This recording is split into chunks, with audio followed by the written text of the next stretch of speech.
Well, hello everybody. How are you today? This is a special edition of Toltec Discussions with Golden Eagle.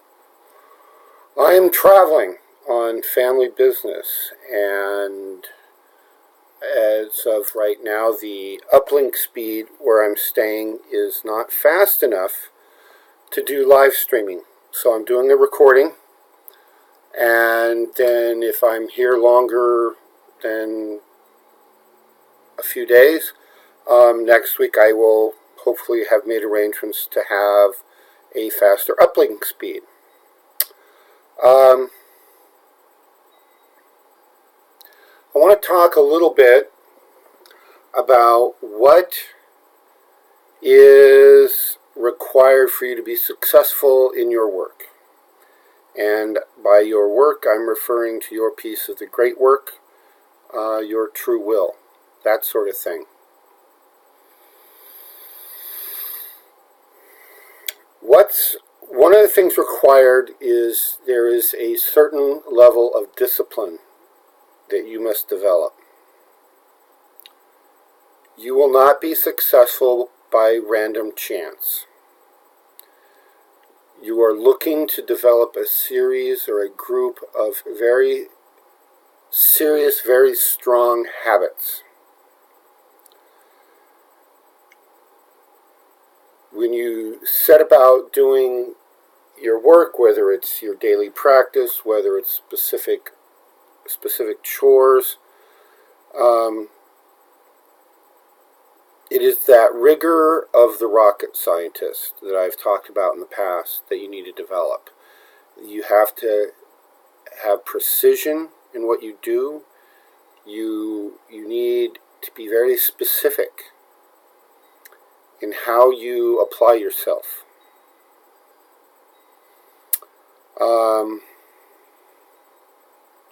One of the ways that happens is with your use of language.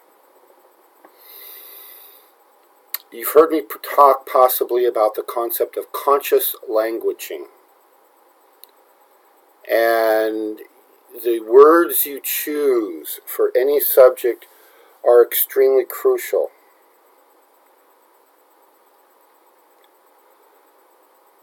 If you say, "Oh, I can't do that," you're right. You can't. If you think you can't, you won't, because you won't even try. The use of that type of a language that is limiting conveys a message to your subconscious. And therefore, the words you use have to be used carefully.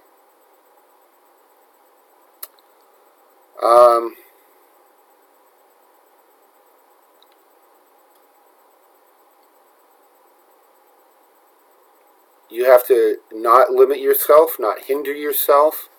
You need to be positive in your outcome.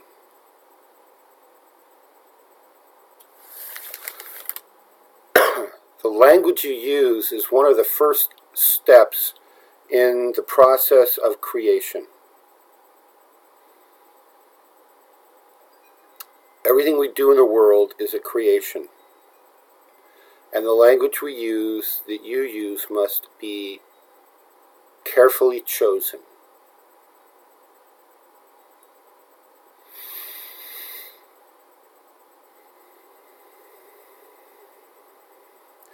This is actually related to some of the things that I would usually refer to as your horizontal path. Your work out in the physical world, not on taking your consciousness vertically up the tree of life. There's some authors, some Toltec authors, they talk about things like those 4 agreements. Don't make assumptions.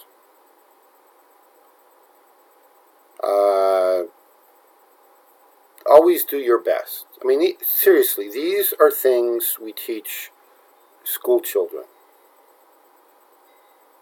Don't take anything personally. The earthquake that happened that broke your car or broke your house was probably not directed at you personally. And always be impeccable with your word. If you say you're going to do something, then do it. If you say you're not going to do something, then don't. That's how we build personal power, is by following through with what we said we were going to do. I usually don't emphasize these kinds of things.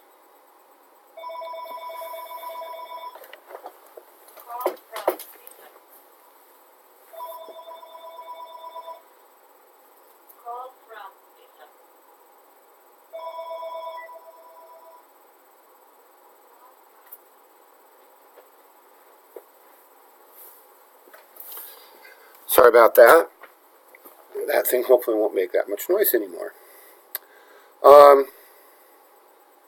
I typically don't talk about these much. It's part of the prerequisites that need to be in place before you really start doing work on a vertical path in an esoteric school.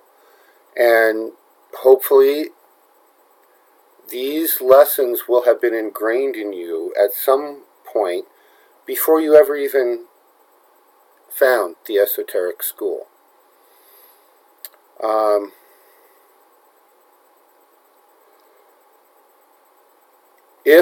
If not, then it sometimes becomes necessary to talk about them and deal with them. These are examples of the things you do in the physical world, that horizontal path work, that is your foundation. It's the foundation upon which you stand the ladder that you use to climb the tree of life. And if that foundation isn't secure and strong, if it's not stable, you won't go very high.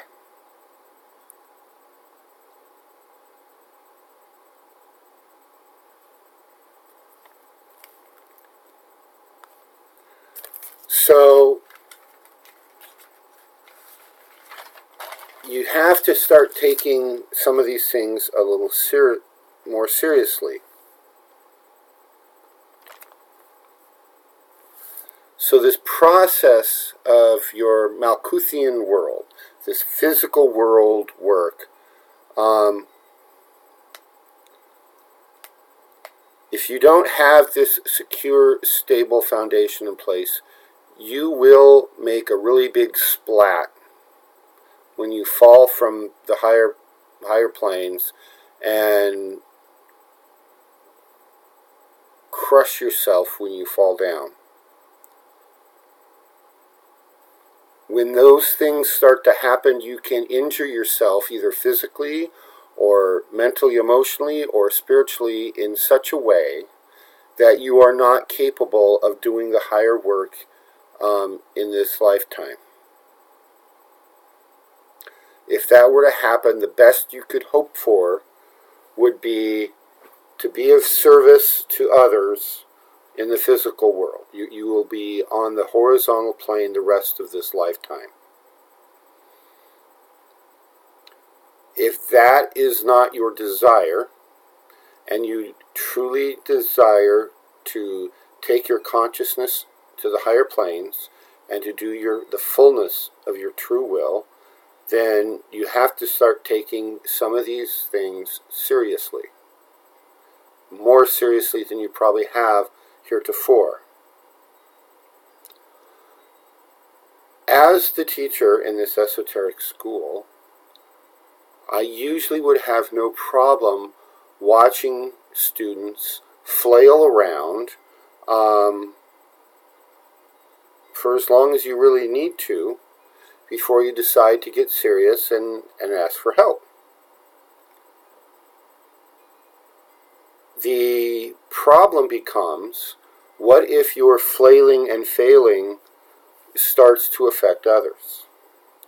If you are injuring or damaging the work possibilities for fellow students in this school, in other schools, even if it's not damaging to other students in the school, if it's damaging to others outside the school, I have a duty to step in and say, stop it. And if I see you starting to damage yourself in a way that might prevent you from doing the work, same thing. I have a duty to tell you, stop it.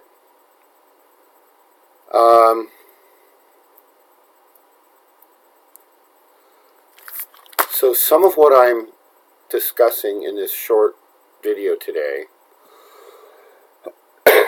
is I'm telling you to stop it on a few things. And I'm telling you what to do instead. I hope this serves as a wake-up call in a few ways. I guess what I'm saying that with respect to being in an esoteric school and doing the work in such a way that others can rely on you, and in an esoteric school we must be able to rely on each other. We must know that somebody's got our back, and we must, it's like those exercises in the management classes where you stand up and you fall backwards off the table and you're relying on your fellow classmates to catch you and not go splat. We have to know that those people are really going to be there. So in a way, what I'm saying is that the honeymoon period for your role as a student in the school is probably over. Of all the people who are in the school formally, the honeymoon is over, and I need you to fully engage in the work.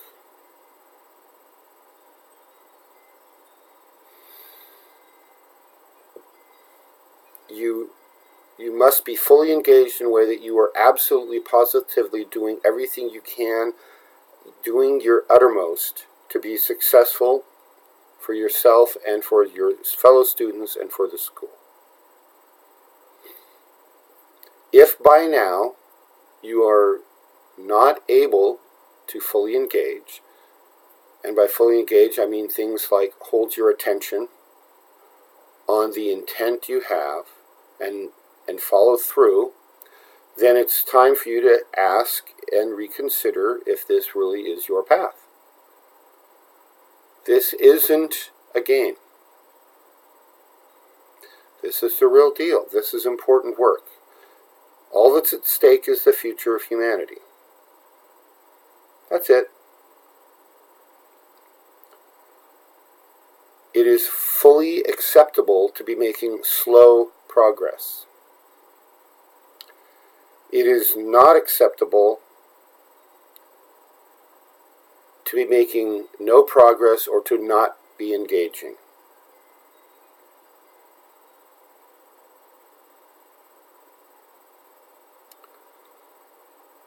For example, a week ago I sent an email to every student in the school wherein I said, I expect you to have a one-on-one meeting with me, either physically in person or via phone or video conference or anything like that. I expect you to make those arrangements once a month. It's now been a week and a day. Some of you have contacted me and either had your first meeting or have made arrangements to have your first meeting. And some of you have not. If you're in the category of you have not yet contacted me, it's time to ask yourself, why?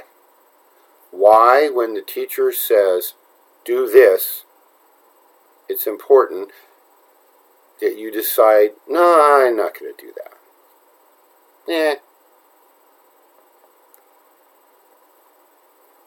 Now, my schedule is a little wonky right now, but telephone and internet still work where I'm at. And if we were going to have a physical face-to-face meeting, you still can if you want to drive 600 miles. Otherwise, we're going to do it video conference or telephone call.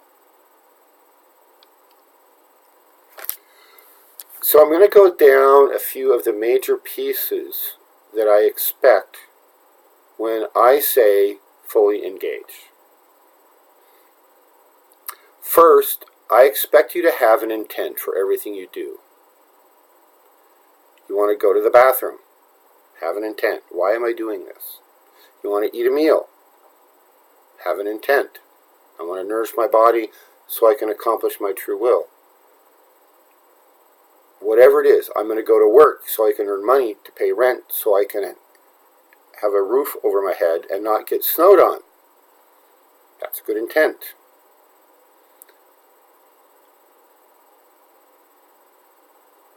I would expect under those kind of circumstances that you, that you actually engage and do your work because, and not take an attitude with poor conscious languaging of something like, I hate my job. I don't want to be here. You just said you need a roof over your head, and until you have plan B to put in effect, you might want to stick with plan A and be grateful that you have a job in a time frame where not everybody does, or not everybody has the job they like.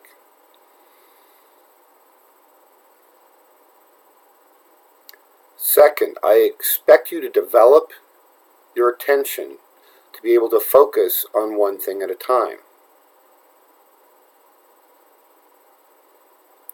Not be distracted. Oh, shiny. Oh, that's cool. What were we talking about? I expect you to hold your attention on what you put your intention on.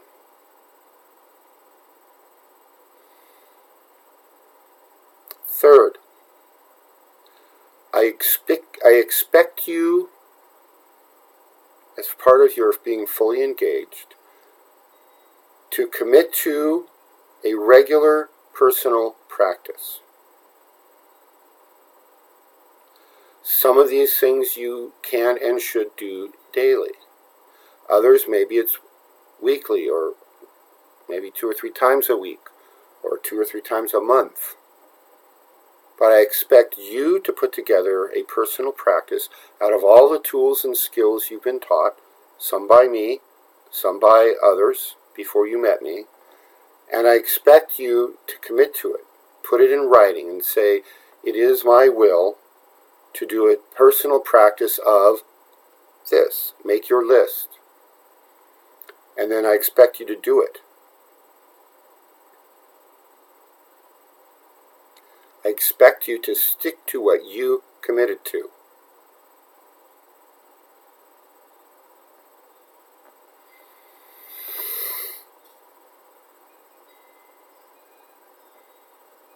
It has to be a priority. Those daily meditations, those daily exercises, whatever you're going to do, your daily journaling, your daily writing, whatever is in your list, it has to be a priority. You cannot let other things interfere.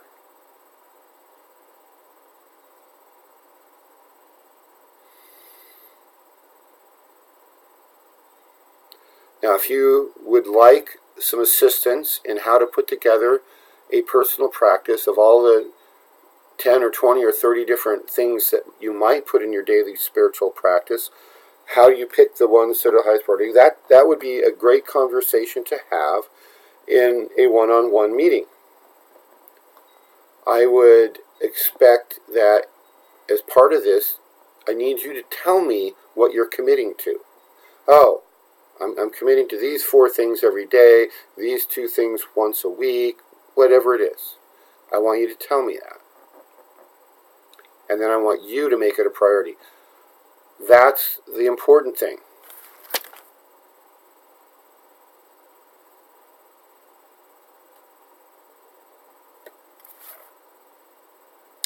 I'm going to give you an example. This is moving into the next item of doing your utmost, putting your effort into your daily spiritual work with each item on your personal practice, whatever you're doing, you have to put everything you've got into it.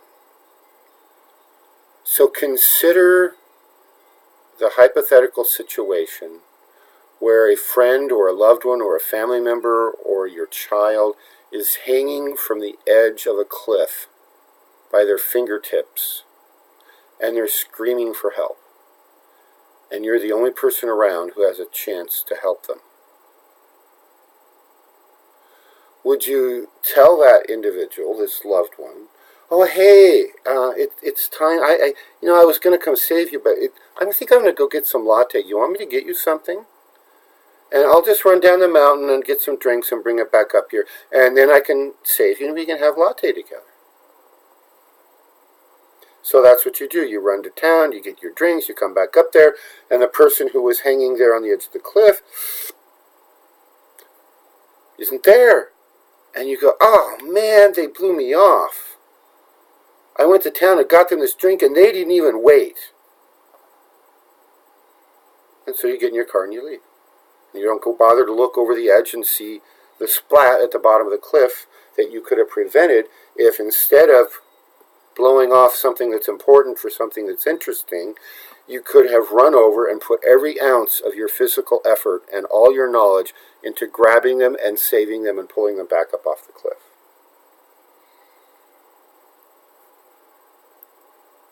Now then, I want you to extend that analogy and change your point of view that you are the one hanging on the edge of the cliff.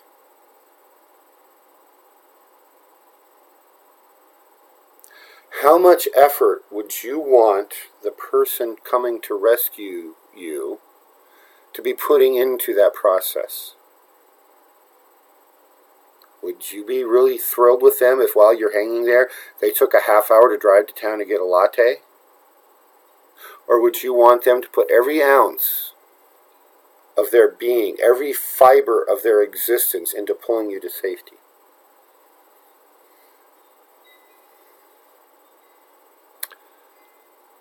Now consider this.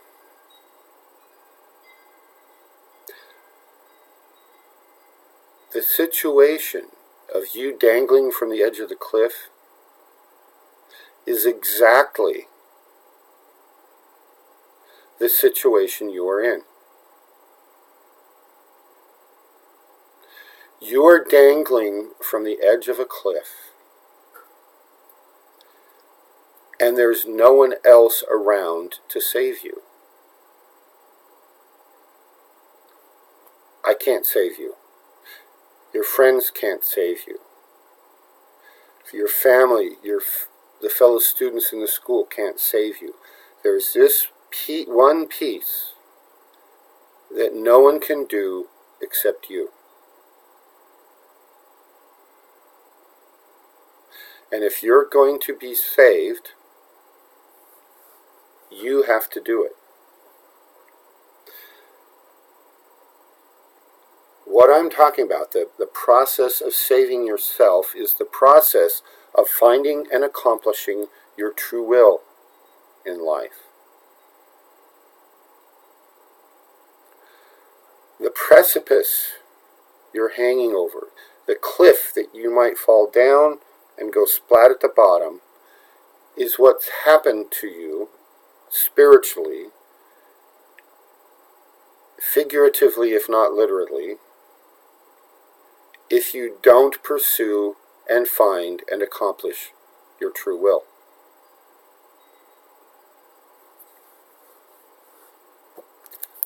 You are the only one who can do some of these things. You are the only one who can take your consciousness up the tree of life. I can't carry you. That's not my job.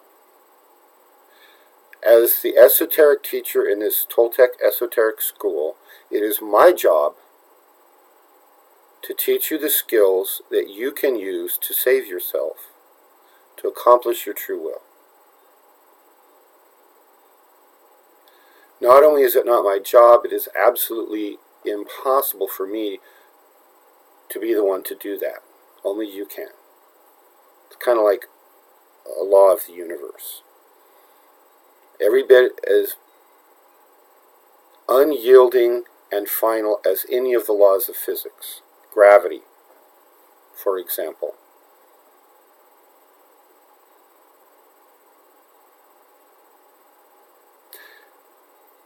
Every day when you get up, you're the one who has to commit to doing your will, to doing your personal practice, and to accomplishing and developing the skills you need to find and fulfill your destiny, your dharma. And something else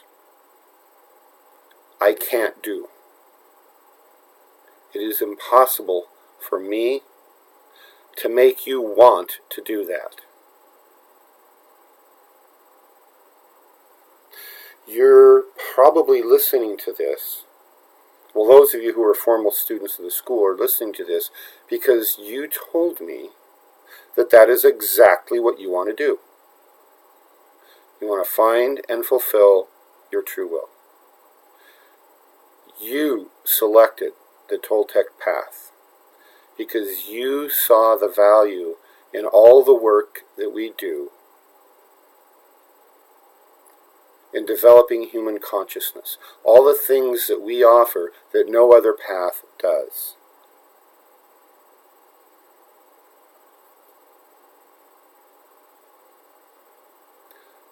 My job, the school's job, is to give you the tools to be successful, but only you can pick them up and wield them.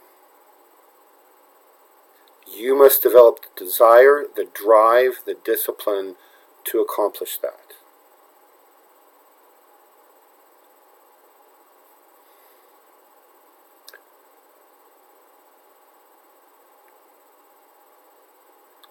So in summary, you have to put every ounce of effort into doing your best, into doing your uttermost to accomplish that. You have to bring it. To use a sporting analogy, you can't leave anything on the field. This is the final play of the last game of your career.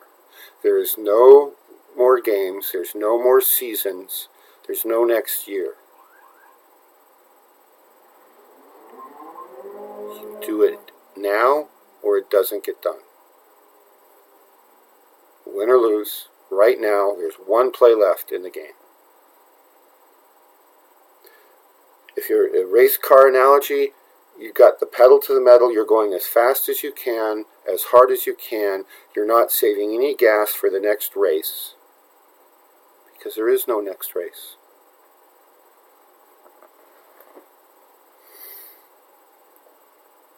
So that brings us to number 5.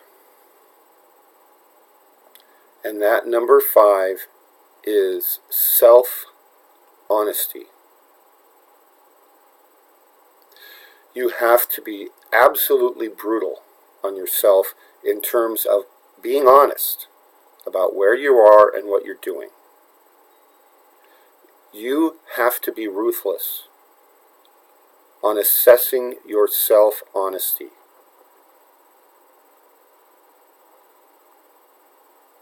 Yes, you have to be honest with me, the teacher, but more important, you have to be honest with yourself.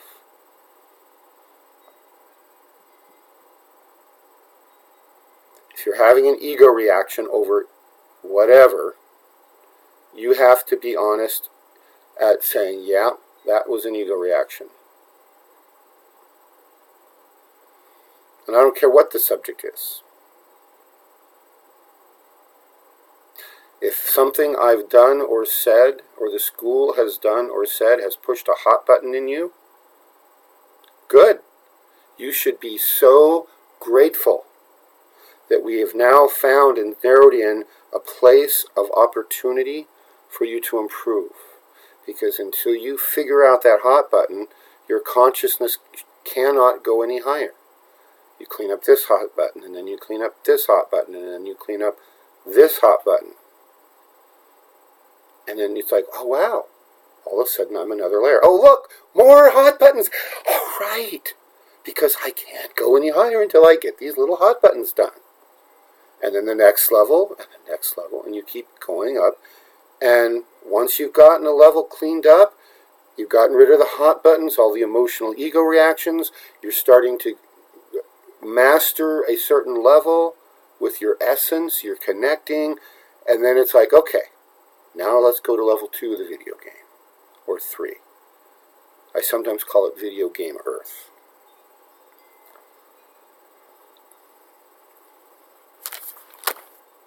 Think of it this way. You cannot rationalize your way up the tree of life. You can rationalize your behavior towards your friends, your family, towards people in the outside world. You can give them a snow job and they'll never know. But you know, inside, you say, crap, that darn golden eagle, I hope he doesn't find out. Good luck with that. Number 6.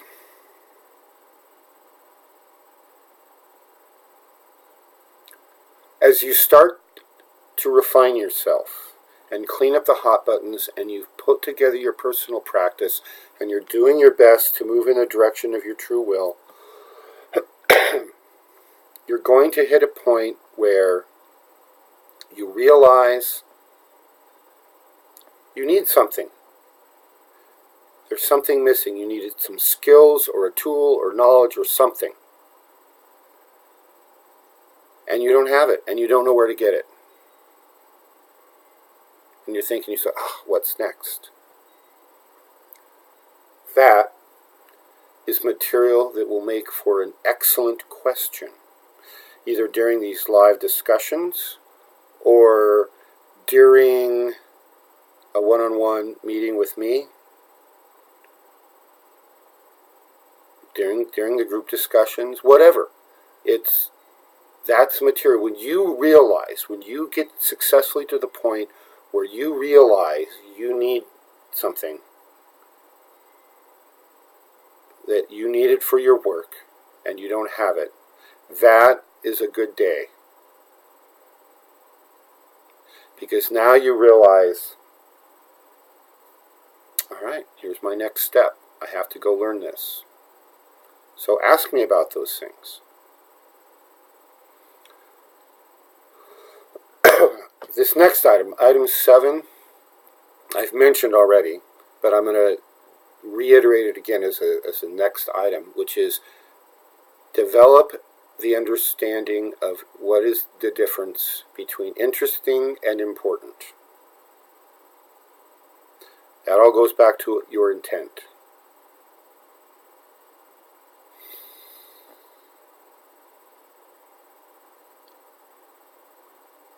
When we have taught the spiritual essentials class, we always end it the same way, that if you're truly on track and on purpose, you only have one item on your bucket list. And that's to do your will, your true will. The movie The Bucket List, it's all, if I know I'm going to die in a month, what do I want to do?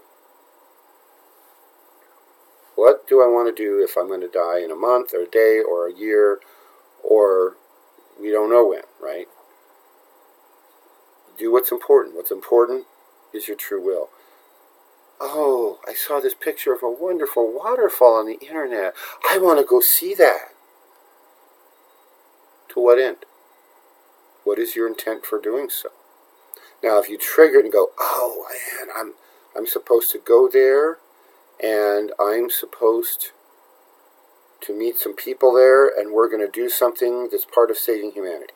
And that waterfall was a trigger, so I got to go. Fine. Pack your bags. But if you're just looking at it because it's interesting and fun and it's pretty, and somebody you knew in high school who always had the faster, better car than you, they went there, it's like, oh man, I got to go there because so-and-so went there. Then it's merely interesting.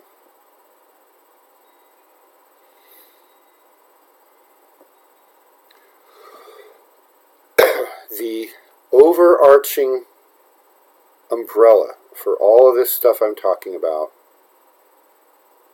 is the Toltec philosophy of upgrading our consciousness and using that for the benefit of all beings everywhere to upgrade humanity as a whole.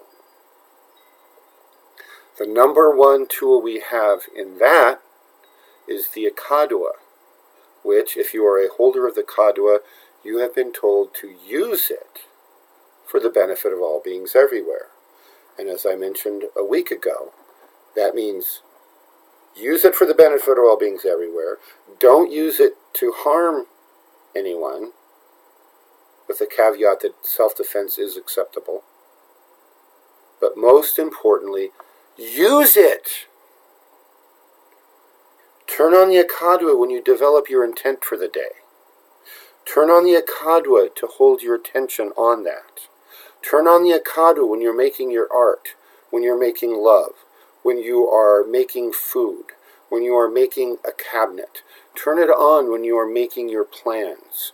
Turn it on when you do everything.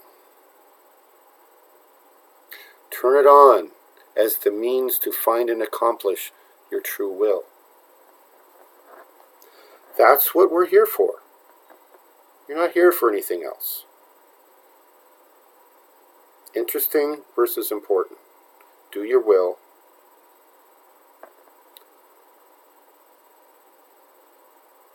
I hope you all realize what a powerful gift has been shared with the world via Coyote the Blind, my teacher and benefactor, when he released the Akadua.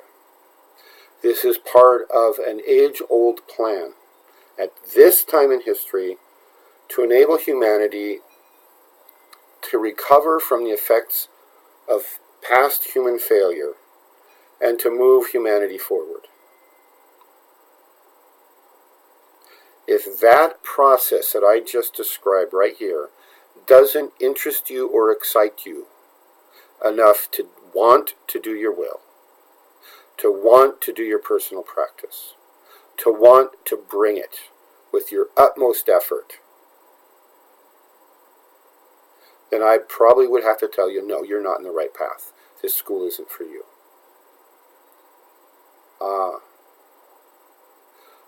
But if it does interest you, if it does excite you, if it causes a resonance in you that gives you that drive that you must be successful, that we humanity cannot go backwards, that we must move forward in this great work. If that drive fills you with such utter passion that nothing else matters, that you can't be bothered with any of the interesting shiny things out there whose only purpose is to distract you from that great work, and you're like, don't bother me, I'm doing this. If that is what you feel, welcome, sisters. Welcome, brothers. Let's get busy and go to work. All right, everybody. Do good. Avoid evil.